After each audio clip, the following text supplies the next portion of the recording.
So today we're joined by Rob Shakespeare, who's the curator at Keats House, and also works for the City of London Corporation for various other green spaces such as Hampstead Heath and Highgate Woods. The talk is going to last about half an hour, and there'll be time for questions at the end. So without further ado, I'll pass over to Rob.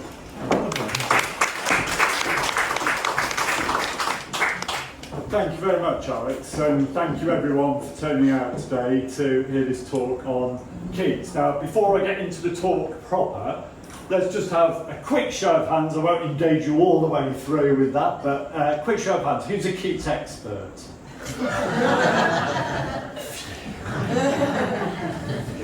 Okay, well, let's hope that's me today. Again, thank you for coming out, and thanks to Dr. Johnson's House for organising this talk. And one of the reasons I'm here today is we're celebrating the 100th anniversary of Keats House opening to the public for the first time. And part of my talk is about that, but I thought maybe it would be useful because it very much informs why the house was eventually opened as a museum, give you an overview of Keats's life and particularly his relevance to London and our lives today, hopefully. So let's start. So from poet's life to living memorial, the museum itself.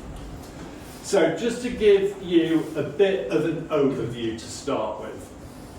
Keats was a son of the City of London. So I'm guessing many of you know Moorgate area, Moorgate Station, and you might even know on that site of Moorgate a pub today called the Globe. And behind it actually there's a little annex room called Keats at the Globe. Because it was on that site there, right by the busy Moorgate to the City of London, which at that point would have only gone up to about the London Wall boundary. The site of Bethlehem Hospital in those days, so really busy entry point to London from the north. Keats was born in 1795. He was born his parents managed what was then called the Swan and Hoop pub at Moorgate, and so that was there to welcome travellers into the city, service their horses and carriages, and hand them on to the next leg of their journey, either into the city or back up to the north.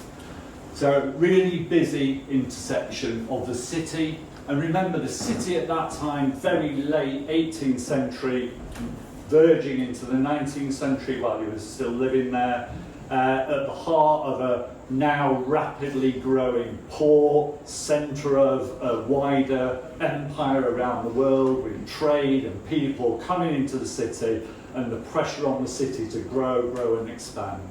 And that was the sort of context where Keats was born into. At the age of about 8, he was sent up to school in Enfield at John Clarke's Academy, this building here, which now has been demolished. Enfield Town Railway Station stands on that site, and there's a little brass plaque inside saying that's where Keats was educated. It wasn't one of the very top draw schools, but it was a good school, and a school famed for its slightly more liberal education. And it was certainly there that Keats got taken under the wing of Charles Cowden Clarke, who was to become a lifetime friend of Keats. He was the son of the headmaster of John Clarke's Academy, and it was there that he was first introduced to the classical writing, particularly the poets. He started to be encouraged to translate works from Greek and Latin into English, and definitely gained his love of poetry, although he was known as a bit of a wordsmith and rhymer before that. He was a very sort of lively, quite, in some ways, he was described by one fellow school colleague as a fighter, not a writer. So he had quite a robustious spirit. But even in his early years at that school, Keats was to experience the first of a number of consecutive tragedies that start to shape his life and experiences. So his father, he was a very experienced horseman. He was the ostler at the pub. That's his main job at the pub they ran. He was found fallen from his horse at the city gate after returning from visiting John at school. He died from his injuries, and there's quite a lot of conjecture amongst Keats scholars about whether he was actually attacked and mugged and left to die at the city gates. But regardless of the cause, Keats had already lost his father in 1804, and by the time his mother then left quite mysteriously and very quickly remarried and disappeared from family lives. So the children all sort of got bundled off to school. Keats had two brothers, George and Tom, and a younger sister, Fanny Frances Keats, and she was sent out to guardians in Walthamstow. And there was one guardian for all the children, and the boys were at John Clark's Academy. While he was there, his mother did return eventually, some years later, and she at that point was suffering from consumption, tuberculosis to us today. No known cause or cure at that time, and all Keats could do was nurse his mum, make her last days as comfortable as possible, and she died. Let me just go back to that, apologies. We get used to clicker buttons. She died in 1810. At which point Keats was coming to the end of his schooling, and the Guardian decided that the best, most reliable and profitable, perhaps, profession for Keats would be an apothecary, pharmacist today, and plus a bit more in those times. And Keats was sent off just a few miles or so south of Enfield to the family doctor in Edmonton, Thomas Hammond's, and this was the surgery building there, and he began his apprenticeship as an apothecary. He was quite a promising student, he did quite well, and he decided that he would carry on his studies in 1815 at Guy's Hospital. And it was at Guy's that he really started to thrive, but he was still obsessed with his poetry. He was still in contact with Charles Cowden Clarke. They were still exchanging letters and writing games, and he was carrying on his love of poetry and beginning to try to work out where the circle of people that could nurture his interest in poetry might be. He passed his exam at Guy's Hospital. This is his medical notebook, one of the treasures of our collection. If you visit the house today, and I hope many of you will or have done, but if you visit the house today, we have to display it closed, unfortunately, but it's fully digitised and online.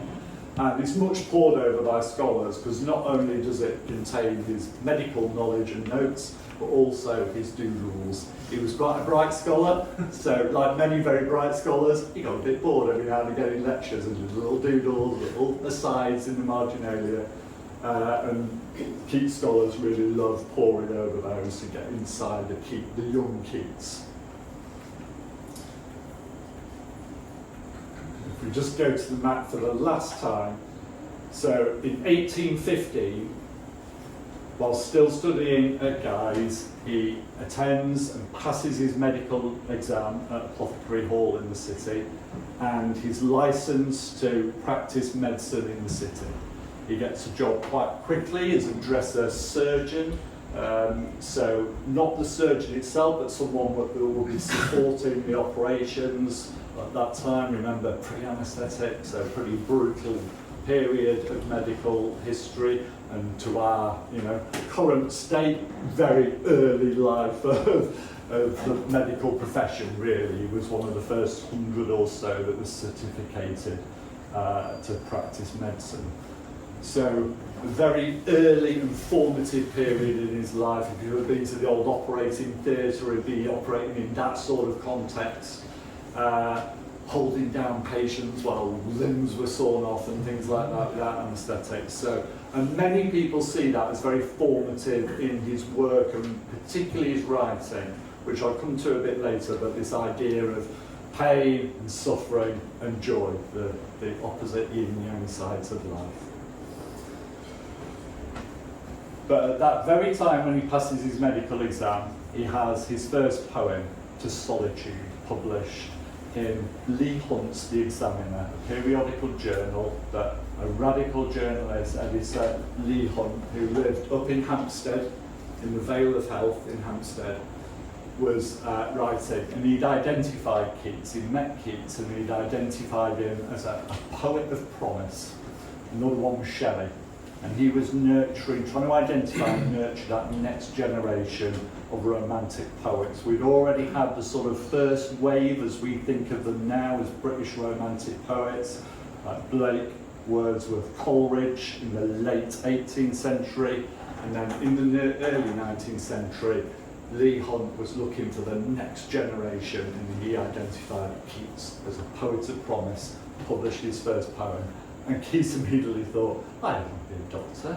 I don't care what my guardian says. I can go and live in Hampstead and live the life of a writer and a poet. I can make friends up there. I've already got people that will nurture and support my career. I've got a poem published. So he heads off to Hampstead, then the village about 7 or 8 miles outside of central London, already known as a sort of healthy resort. Go to Hampstead, taste the waters, go to Hampstead for the fresh air outside the busy city. And it was certainly some of those things that attracted Keats as well. His youngest brother Tom wasn't too well already, not known with what yet. Keats himself, his health varied quite a bit, and the attraction of living somewhere like Hampstead outside of the city, and remember also outside the control of the city, living in a very traditional, conservative, hierarchical society where people like young radicals, as they were seen at the time, like Shelley, probably more so, but Keats, were seen as problematic. What are they going to write? Leigh Hunt certainly was. He'd been in prison for writing a scurrilous article about the king and the government.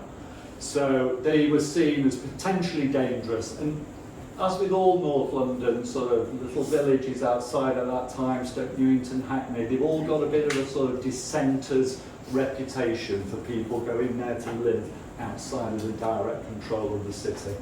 So Keats at first, let me just get my bearings right. So this is Hampstead Village as we know it today, and this is the Heath, Hampstead Heath, for those of you that know it. The Vale of Health is a small little part of that. Ironically called the Vale of Health at that time. It was in fact a very unhealthy place to live. But Leigh Hunt had a cottage there and was already inviting writers and artists to come and meet with him there. And Keats got lodgings with his brothers very nearby in Wellwall.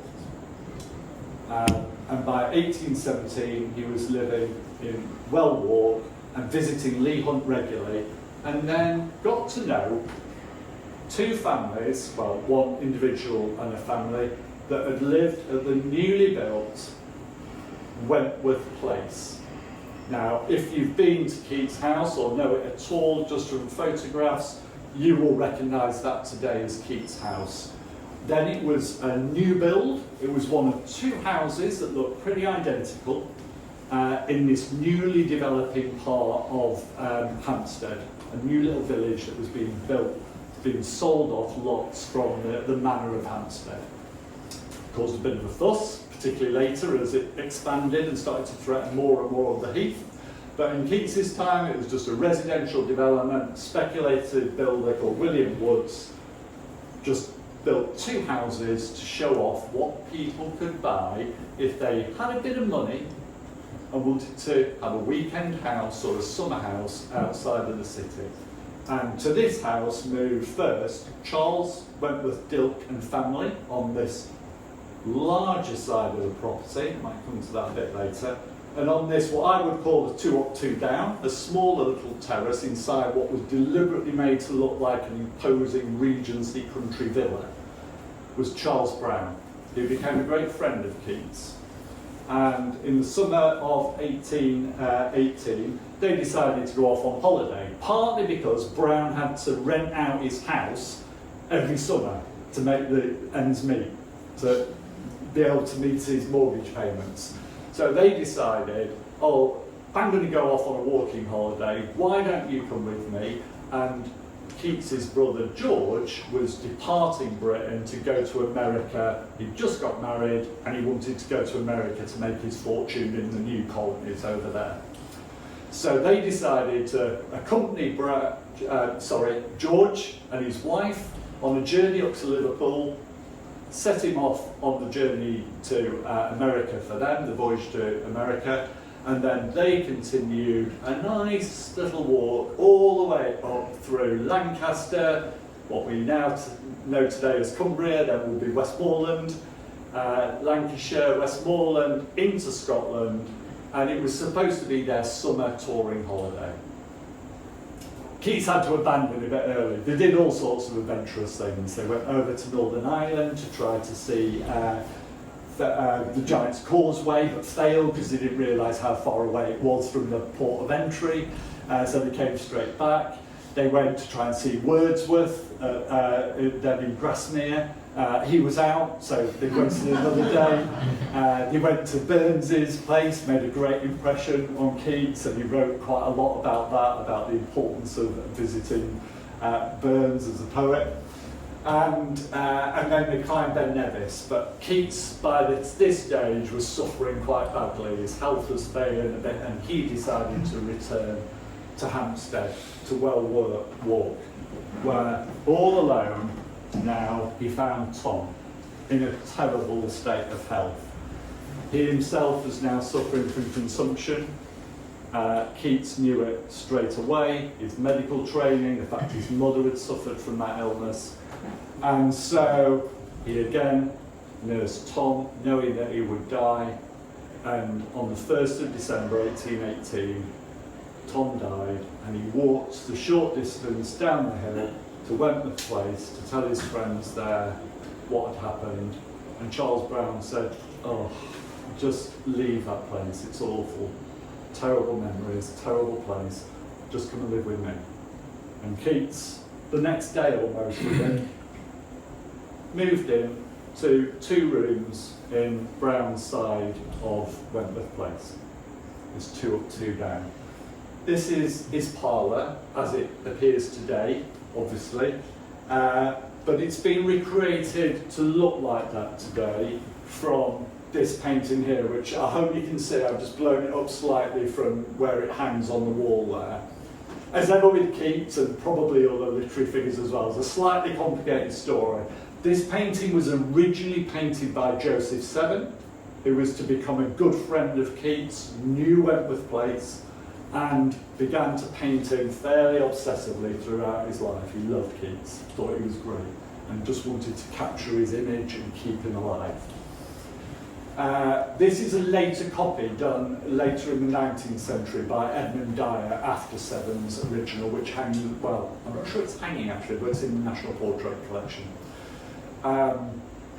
And it shows Keats sat in his favourite chair with a book on his lap, with the windows out into the garden, just reading, reflecting.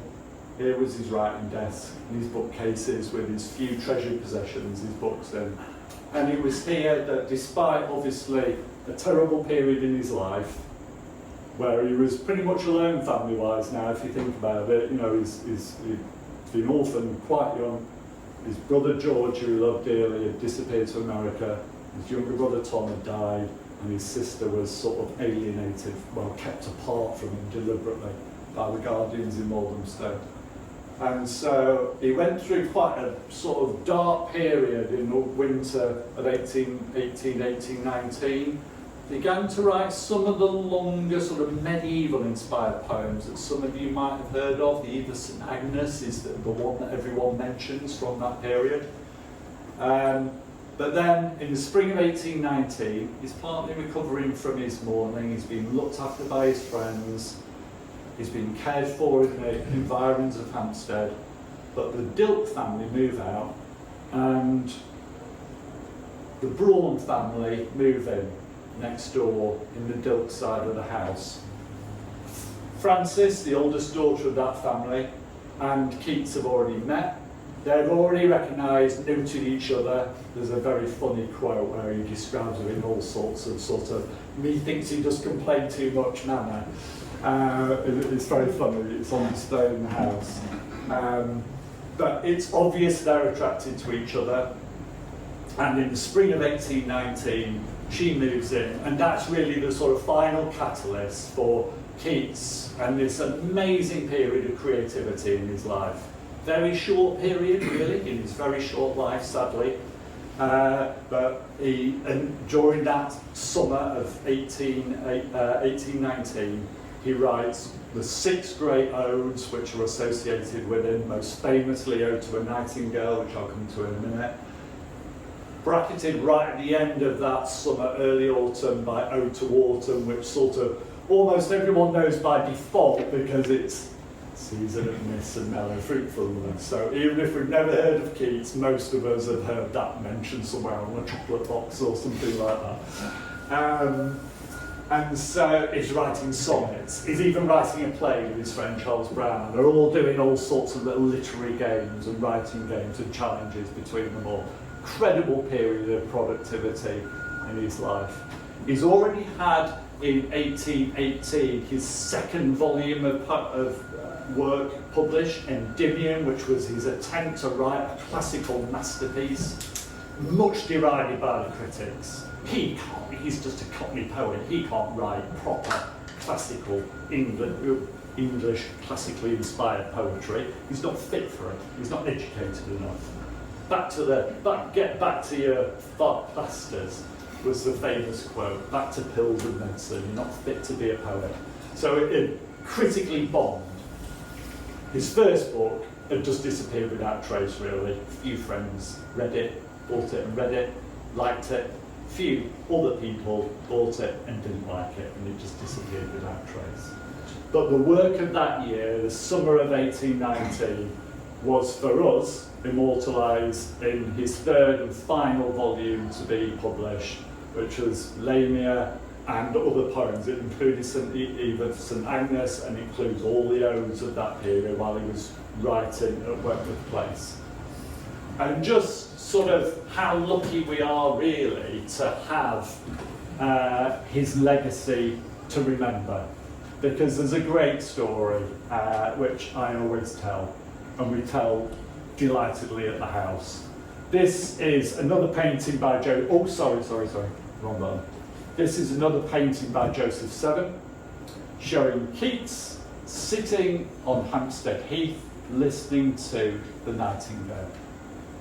Now the story is told by Charles Brown that they were just having breakfast one day in the house and Keats heard a nightingale singing, either in the garden or on the heath nearby, which literally came up to their garden limits. Keats just got up after breakfast, walked out into the garden, sat down under a plum tree and wrote Ode to a Nightingale. 4 pages of manuscript, now in the collections of the Fitzwilliam Museum. And I'm not much of a poet or a literary person, but when the curator from the Fitzwilliam brought this down to the house to display it, they said there's 2 amazing things about this. The first thing did make my spine spindle. They said this is the first time this has been in this house in 200 years, which is an amazing moment for a curator putting that on display.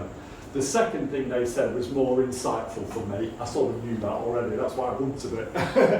But they said, what's really interesting about this, if this story is true, and we've no reason to believe it's not, look at how few crossings out, changes there are in this poem, the manuscript that he wrote that day, to the established, accepted version that is published ever after.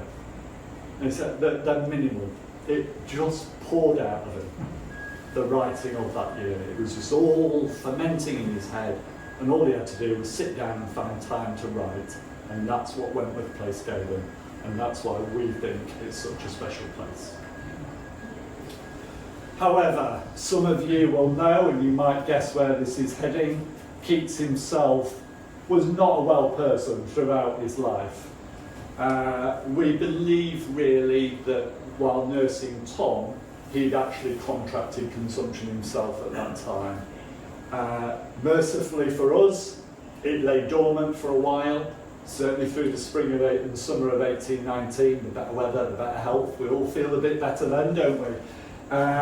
But by the autumn, his health was starting to tail off again. He didn't write anything else after that point, and certainly after February 1820, when the story is he was helped back up to his room by Charles Brown, and he'd come back from a coach journey to London, had to sit on top of the coach because he couldn't afford to sit inside. He was helped up to his room, and he coughed up blood at that point. And with his medical training, he said, "Bring me a candle." He looked at that blood and he said, "I know that blood, that is my death warrant." And he knew he had consumption at that point. All he could do from then was look after his health as best he could. He carried on editing his works, resulting in that third final volume of his collected works, and certainly his best poetry. And all that year, his friends were desperately trying to find money to send him away somewhere that might just prolong his life and give him the best medical care possible. So he was encouraged to travel to Italy. You can see from the quotes there that he didn't really want to go. He knew that his friends, the love of his life, his poetry, his inspiration was all at home in Hampstead, but his only chance of living through another English winter was to avoid it and go to Rome. So that's where he went. It was an awful journey. They got stormed in the English Channel. They got halfway along the English Channel to the Isle of Wight and then blown all the way back almost to Dover. He made landfall at various points and was sorely tempted to come home and persuaded not to by his friend Joseph Seven, who was with him. And so eventually they made it out to the Bay of Biscay, round into the Mediterranean, got to Naples, were quarantined for a further couple of weeks because there was an outbreak of typhus in London, so no one was allowed to land, so they were kept on board with hardly any rations left.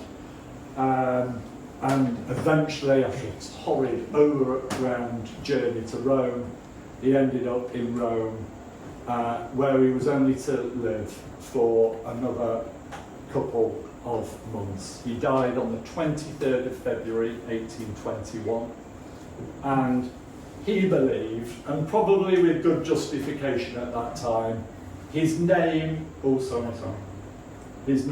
writ in water, meaning no one will remember me.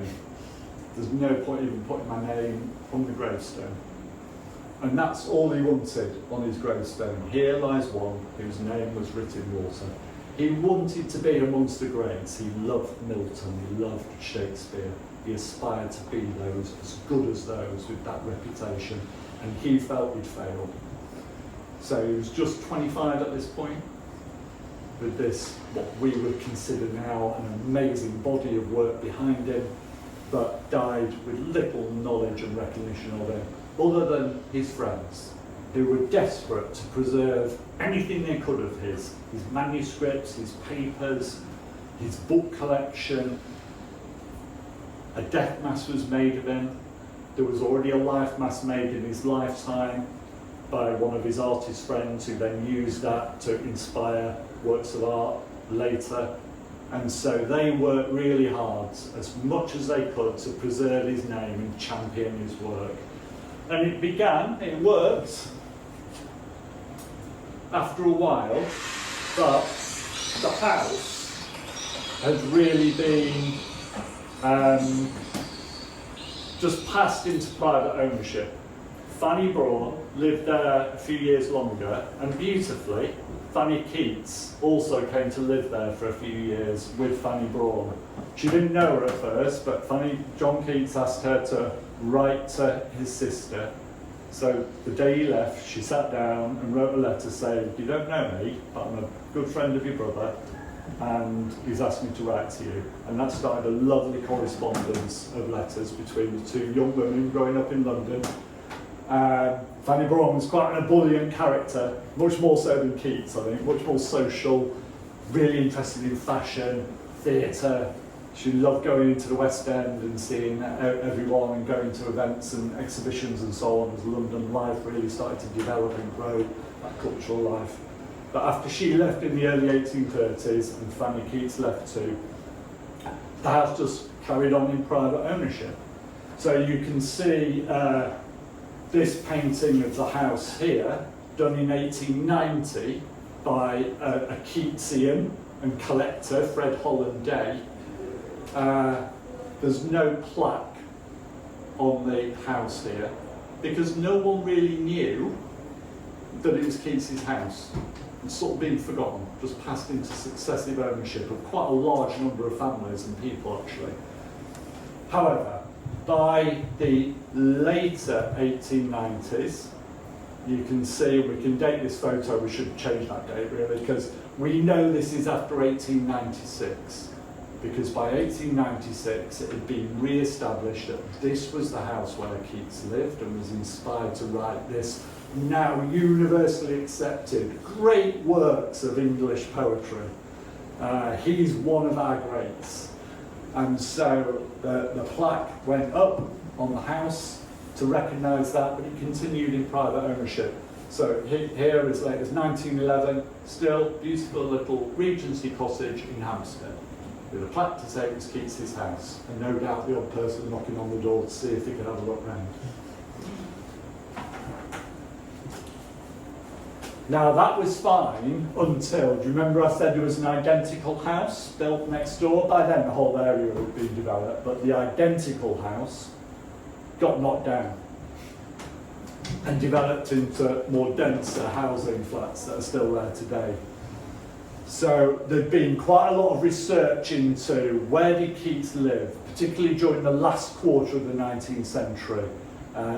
Artistic movements like the Pre-Raphaelites had first revitalised artistic, cultural interest, and you get the arts and crafts, Morris and Ruskin were really into Keats and the Romantics.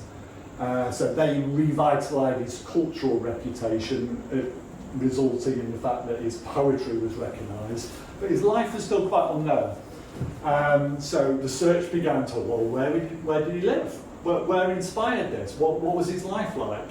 And particularly someone like Monckton Mills and Buxton Foreman, they were starting to research what collections were left, who owned them, how you could get hold of them, started to collect them themselves, and things started to come together. And in the 1920s, the identical house, the Mirror House, was knocked down, and people began to get seriously concerned that, well, if we don't do something concrete to protect this place, we will lose it. I suppose it's tied up a little bit with the post-First World War, realisation that we were on the brink there, we could have lost everything. And there was a whole sort of national resurgence then. It's the beginnings, isn't it, of the National Trust and things like that to save our heritage and recognise our heritage. And this was a small part of that, and involved some of those people that were also doing that, both for the Heath and wider around the country.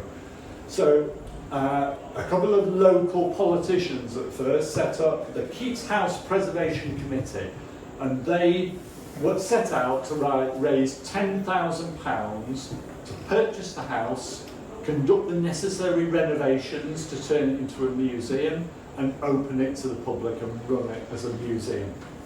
They weren't successful initially, but they did secure the option to purchase the property. So no one else could do it other than them for a short period. And so a number of local individuals from Hampstead actually decided they would put the initial sum up to purchase the house to give them breathing space. So they purchased the house, and then the fundraising continued. And the fundraising continued through various means, lots of pamphlet and leaflet campaigns, give us money, and then they had the very bright idea of compiling what's now called the Keats Memorial Volume, John Keats Memorial Volume. And that began to attract contributors from all over the place. Hardy was the most famous. If you've opened your leaflet out, you'll see his poem At a House in Hampstead, which he wrote specifically for publication in that volume. And the money started to be generated, and the Americans, where all the money and the academic interest had gone after the war, and a lot of the collections had gone, because that's where the money was, and that's how it worked still today. So Harvard had purchased a lot of the collections, and the academic interest was really bubbling over there, and someone called Amy Lowell, a poet, well-known American poet, Keats biographer, Keats collector, took charge of the American fundraising campaign, and they themselves raised about half the money that was needed. So it was successful, and the house was purchased, renovated, turned into a museum to John Keats, and handed over to Hampstead Borough Council at that time. Now we would know it as Camden Council. Hampstead Borough Council, smaller entity at that time, were taken charge, and their library committee appointed my other half, Fred Edgecombe, as the first curator, who lived in the house with his wife and son, wrote the historical guide and began to produce the merchandise. This is a selection of the first postcards that were made to sell in the house when it opened. On the 9th of May 1925, Keats House opened to the public. So a great occasion in Hampstead. Local literary critic and writer made a slightly equivocal speech, actually. It was quite interesting. He spent half of it saying how much he didn't like Keats, but then the other half saying how grateful he was that the house had been saved rather than a memorial put up. So the house was open to the public and began to attract visitors. Touchingly, on the day that it opened, a relative of Fanny Braun was there, relatives of Joseph Seven was there, the relative of Fanny Braun brought with her the engagement ring that you saw in that previous photograph and a small miniature, and they stayed at the house and were put on display in our collection still today. So a really moment of focus and celebration that this place has been saved. Just to turn to what we've tried to do in the centenary year, and hopefully entice you out to Hampstead for a visit. It's a lovely place to visit. September's still lovely weather, usually. And we've used as the sort of motif, really, the last stanza of Hardy's poem, specially written. Pleasanter now it is to hold that here, where sang he, more of him remains than where he tuneless cold passed to the dim. It's Wentworth Place, now Keats House, that's special.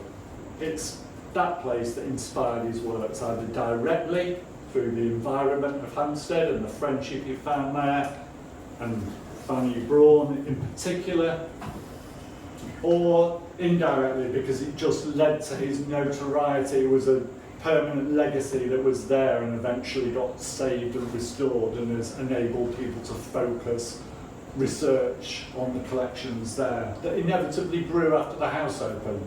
All sorts of people still today come along and say, I've got this thing of Keats or related to Keats, would you like it in your collection? And it's amazing the amount of interest still there is in what was then a little known, critically panned poet that today is considered one of the greatest writers in the English canon.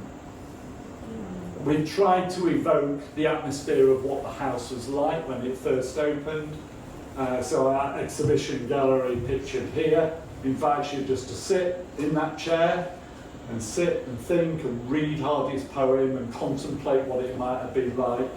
And then the exhibition itself, which is in the room through that door, focuses on some of the story that I've told you, how the house was re-established as Keats's house, how it was eventually saved by the committee. We've got material on display from that committee, so lots of manuscript material, the minute book, the visitor book, all those postcards and things like that. But also what we've tried to do is highlight and bring to the house, if they've not been on display recently, the items that were there in 1925. So this is a well-known, actually, miniature. It's actually, again, a slightly complicated story. It's Brown's copy of Seven's original miniature. But Brown, he was quite arrogant, Brown, he said, this is defective in no measure. He thought it was just as good, if not slightly better than Brown's, because he thought he knew Keats better. 7, sorry, because he thought he knew Keats better. This is what the miniature that was the copy that was made and brought to the house for its opening in 1925. That's on display with 2 very personal items that allow us to connect directly with those people. A thing at the time, a lock of Keats's hair and a lock of Fanny Braun's hair displayed next to these portraits. So very sort of personal, emotive moment, as some people see in those. So, we'd love you to visit. You won't be surprised that that's my finishing spiel. Keats House today is run by the City of London Corporation. You probably spend a lot more time in the City of London than I do, but I'm employed by the City of London to part manage Keats House and part manage some of its other heritage like Hampstead Heath, Highgate Wood, Epping Forest and so on, and the commons to the south. So the city manages quite a portfolio of open spaces, and also within that is Keats House, although it's outside the city footprint. It was acquired by the city shortly after they took on management of Hampstead Heath. So in 1997, they took it over from Camden and have run it as a charity ever since.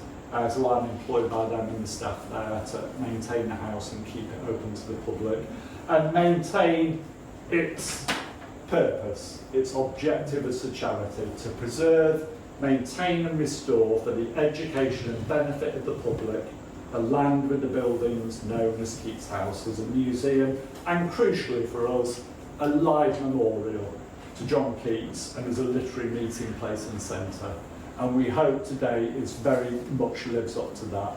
We hope it's a beautiful contemplative space to visit and really experience and hopefully get in touch with your inner Keats or your inner romanticism. But also we hope it plays an active part in the cultural life of London. Indeed, one of the other reasons I'm here today is we're involved in a project this year with Dr. Johnson's House, Culturally Speaking, which brings young people into cultural venues in and around London, and then we provide them with an oracy workshop run by the Speakers Trust to encourage them to speak about their experience of visiting these places, maybe for the first time. So that's part of the outreach work both of these houses do to keep their original spirit and intention alive and active in the community. If you do want to find out more, I've left our current visitor guide on all your chairs. Do please take one if you will, or hand it on to someone that might be interested. You can always follow us on social media on those for reasons that many of you will know. We prefer Instagram and Facebook these days, so Twitter, as I will call it, is a bit moribund, but we're active on social media, and obviously this year we're using hashtag Keats House 100 if you're particularly trying to find out. And the exhibition itself is on through until April next year. It will go through to the end of the school Easter holiday, so a bit past the centenary year, but plenty of time to visit either this autumn, which is a lovely time to reflect on Keats, or next spring. Thank you very much. I hope that was interesting. And,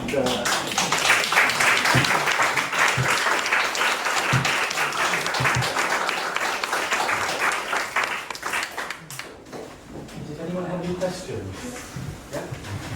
Thank you so much. I learned a lot about this with you. Thank you. Thank you. A few years ago, I don't know if you know, there was a movie that came out called Bright Star with Ben Whishaw playing Keats. And that was moved by that because Fanny Brown was interpreted by this Australian actress and she was excellent. Yes, very much so. So Bright Star film, if you've not seen it, is the reason many of our visitors come to the house actually. It wasn't filmed at the house in the end because it has changed quite a lot and they felt that the layout wasn't quite right for what they needed filming wise. But it was filmed, some shots you will have seen of them promenading on the heath, they were filmed there. And what it was really doing actually, do you remember I said about the letters from Fanny Braun to Fanny Keats? Yeah. they led to a sort of re-evaluation of Fanny Brawne. She'd been quite dismissed early on as a bit of a sort of a hindrance to Keats's writing, actually. You know, he got distracted by his love of Fanny Brawne, and therefore he didn't fulfil his potential if he'd stayed in his room writing. Well, we today think that's nonsense, but there was certainly that prevalent feeling in the 19th century as scholarship developed. But then the letters were published, and it led to a bit of a re-evaluation, particularly Joanna Richards' biography after the Second World War, quite a bit after the Second World War was published. And that was much more sympathetic to Fanny Brawne and revealed her character much more.